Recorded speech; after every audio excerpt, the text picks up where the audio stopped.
nom du Père et du Fils et du Saint-Esprit. Amen. De l'évangile de Jésus-Christ selon Saint Jean au chapitre 15 au verset 18 à 21. En ce temps-là, Jésus disait à ses disciples, « Si le monde a de la haine contre vous, sachez qu'il en a d'abord contre moi.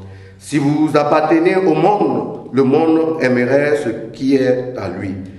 Mais vous n'appartenez pas au monde, puisque je vous ai choisi en vous prenant dans le monde. Voilà pourquoi le monde a de la haine contre vous. Rappelez-vous la parole que je vous ai dite. Un serviteur n'est pas plus grand que son monde, que son maître.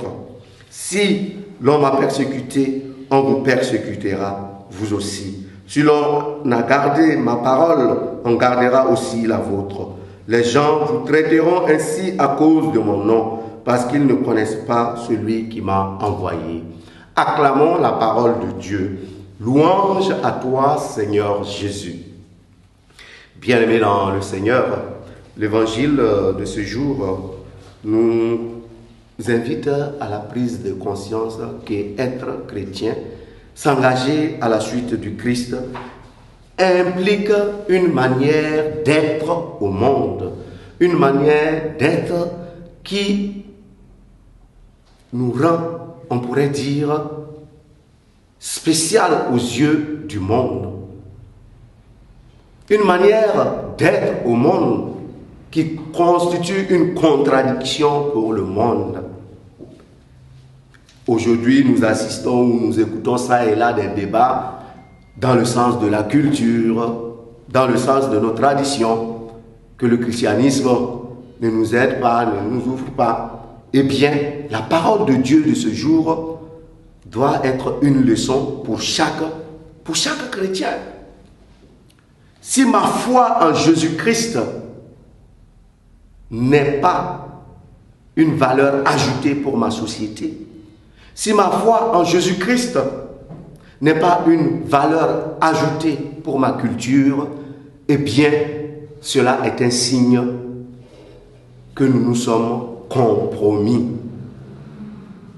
Cela est un signe que nous avons quelque part galvaudé notre foi chrétienne. Nous avons galvaudé notre suite du Christ. Parce que la foi en Jésus-Christ est une foi qui libère. La foi en Jésus-Christ est une foi qui nous élève. Et si nous nous sentons esclaves, si nous nous sentons perdus, si nous nous sentons incapables de transformer notre propre société, de transcender notre propre culture afin de la parfaire, eh bien, nous pouvons être sûrs que nous ne sommes pas en train de vivre en chrétiens. On pourrait dire que nous sommes des hybrides.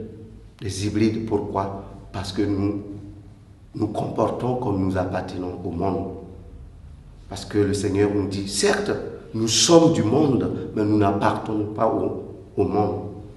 Et ça, c'est une invitation à la radicalité, à la suite du Christ, capable de nous faire vivre pleinement notre humanité en nous donnant notre dignité d'enfant de Dieu. Au cours de cette journée, nous allons demander au Seigneur qu'il nous aide à être des lumières, qui nous aide à être des valeurs ajoutées pour notre société, pour notre culture et pour ceux qui sont proches de nous. Loué soit Jésus-Christ.